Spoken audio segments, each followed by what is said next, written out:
Welcome back ناظرین. سر یہ جو اطلاع آئی ہے جس کے مطابق حکومت ریٹائرمنٹ کی عمر 55 سال کرنے اور پینشن اور سالانہ انکریمنٹ ختم کرنے کا منصوبہ بنا رہی ہے، آپ کیا کہتے ہیں اس بارے میں؟ میرے خیال میں یہ ایسے کسی نے چھوڑی ہے یا کوئی ایسی اسکیم ہوگی جو ڈسکس ہو رہی ہے. یہ کوئی نئی اسکیم نہیں ہے.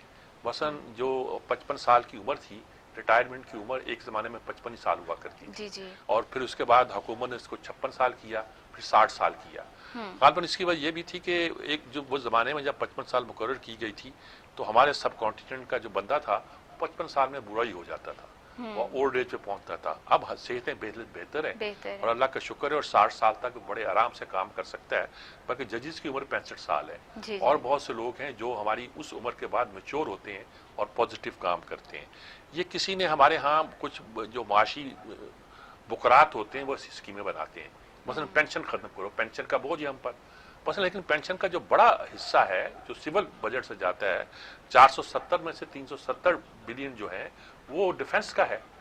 اچھا، یہ دنیا میں ہو نہیں سکتا کہ آپ کا سپاہی جب ریٹائر ہو جائے اور اسے جنگ ایج میں ریٹائر ہونا ہوتا ہے.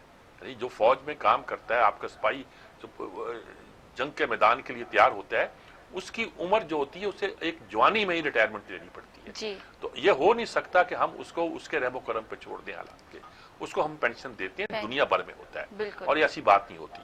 اب 100 بلین کے قریب جو دوسرا پیسہ ہے وہ پینشن ہے جو ہم باقی سویلین ملازم کو دیتے ہیں.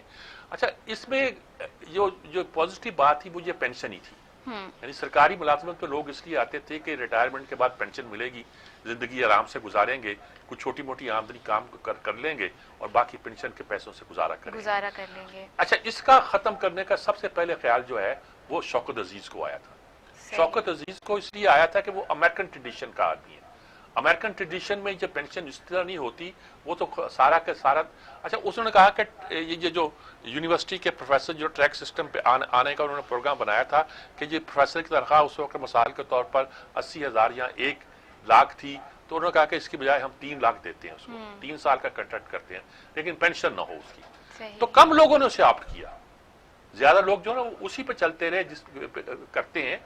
اگر ہم کسی کو دگنی تگنی تنخواہ بھی دے دیں اور پینشن نہ دیں تو اس کا ایک انگریز نے ایک چھوٹے موٹے 2-4 بینیفٹ ہم دیے تھے کانٹیننٹ کے لوگوں، آپ وہ بھی چھیننا چاہتے ہیں.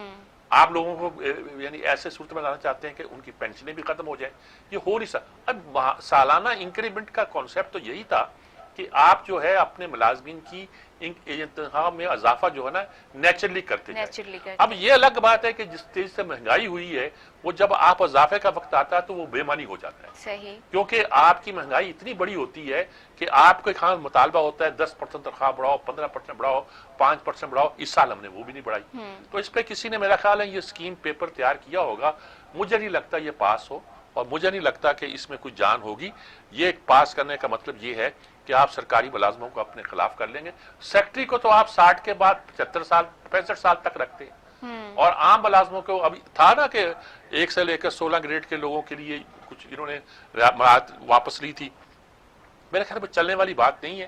یہی ایک نظام ہے جو پرائیویٹ سیکٹر میں ہم نے کہا گریچوٹی ہوتی ہے، کچھ اور بینیفٹس جو ہے ہمیں ملازموں کو دیے تاکہ جو ریٹائر ہو اس کے پاس اتنا پیسہ آ جائے کہ وہ اپنی زندگی کو نئے طریقے سے ری ڈیزائن کر سکے. اور سرکاری ملازموں کا یہ ہوتا ہے کہ ریٹائرمنٹ کے ان کی زندگی بھر کی پینشن ہو.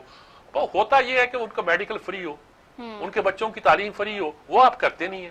اس ملک میں تو مزید مراد دینے کی ضرورت ہے اولڈ ایج میں، بجائے کہ اس کی آپ پہلے چھین لیں. جو اولڈ ایج کی مراد اب ہے یہ تو برائے نام ہے. کہتے ہیں 6,500 سے بڑھا کے ہم نے 8,500 کر دی. شرم کرو یار. کوئی سسٹم کو ڈیولپ کرو، ٹھیک کر کے آگے لے کے جاؤ. یہ بہت کچھ ہونے والا باقی اس ملک میں جو